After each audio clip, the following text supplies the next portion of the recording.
लाडक्या बहिणीच्या सुरक्षेसाठी लव्ह जिहाद विरोधी कायदा करा. हिंदू राष्ट्र जनजागृती समितीची मागणी. अमरावतीच्या राजकमल चौकात केले आंदोलन. राज्य सरकारने मुख्यमंत्री लाडकी बहीण योजना सुरू केली आहे.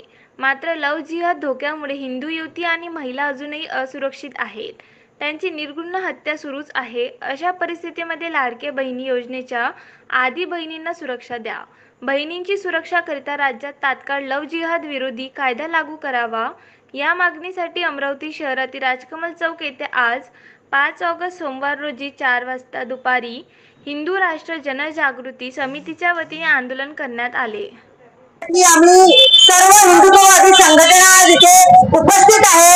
आपल्या सर्वांनाच माहिती आहे, नुकतीच झालेली घटना यशस्वी शिंदे उरण गावची 22 वर्षाची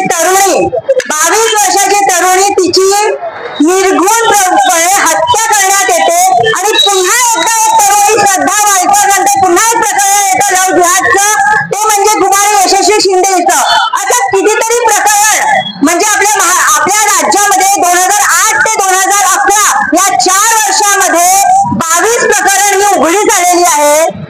प्रत्यक्षरित्या उघडी झालेली 22 प्रकरण आहे. अप्रत्यक्षरित्या अजून कितीतरी अशी प्रकरणे असेल जी आपल्या समोर उघडी झालेली नाही आहे. तर लव्ह जिहाद विरोधी कायदा हा केव्हा सरकार निर्माण करेल?